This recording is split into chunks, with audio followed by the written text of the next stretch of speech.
League of Legends lore is long, so I will be doing the fun, interesting only facts about champions in under a few minutes for people with short attention spans like you and me. Did you notice that in Pantheon's splash art, Aatrox is in the background? Pantheon is not actually Pantheon. Let me explain. Atreus is the person. He was a talentless, weak warrior born in Targon. And one day, Atreus wanted power to get revenge for his fallen comrades in battle. So he thinks that he could get this power if he climbed Mount Targon. So Atreus and his best friend Pylus aim to attempt Mount Targon in hopes to get powers from the gods. Eventually they do get to the top, however his best friend ends up dying as they're trying to get to the top, and Atreus is about to be blessed by Pantheon, Aspect, or God of War. However, when Pantheon blesses Atreus, usually he gives the user the power but allows him to have free will, but with Atreus he deems him so weak that he fully controls the body and doesn't let him decide anything. So Pantheon, or controlled Atreus, wants to remove all of the Darkin from Runeterra. So he eventually faces Aatrox. Long story short, Aatrox and Pantheon fight, but Aatrox ends up killing Pantheon. However, since Atreus had no control of his body, he doesn't die, but Pantheon dies instead. And Aatrox does notice that Atreus is alive, but he doesn't care, he just lets him be and says, "You will die anyway because you're weak."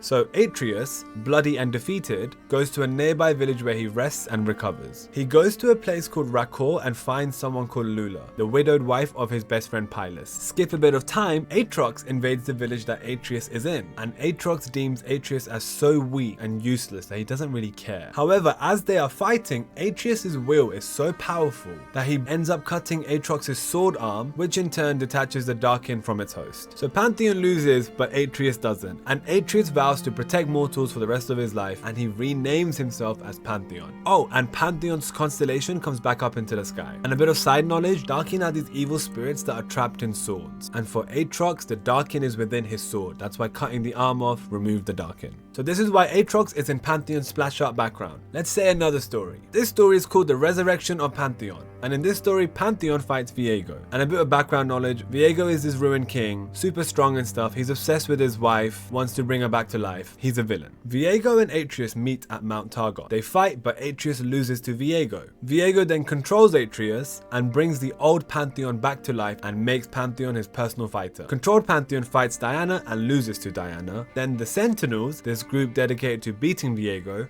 beat Viego and Atreus regains control again. I know I've said a lot, but bear with me, we're nearly done. And if you made it this far in the video, please do subscribe to my channel, it helps me a lot. Due to Atreus' really bad defeat with Viego, he becomes super depressed and is very upset. So he goes back to see Lula in the village and tells her how he's gonna quit and he's done with life. Lula slaps him around a bit and says stop being a little and to remember to fight for his bestie Pylus. Atreus gets all testosterone and says, yeah, I'm gonna fight again. Then he goes to the territory of the Solari, a religious group of sun worshippers, to take a portal to get to the top of Mount Targon because it takes a lot of time to get there. However, instead he ends up fighting the Solaris and Leona, loses and gets kicked off the cliff. Atreus wakes up, sits and reflects for hours on end and finds his passion again fully. So to summarize, Pantheon basically judged Atreus for no reason. Pantheon thought Atreus was weak, but actually Pantheon was weak, and Atreus was strong, but Atreus is also weak because he loses to Viego, and technically he loses to Diana, then becomes all depressed, then loses to the Solaris, but then becomes all happy. Thank you for watching, I hope you enjoyed this video. They do take time to make, so a like, comment and subscription is appreciated. Have a good day.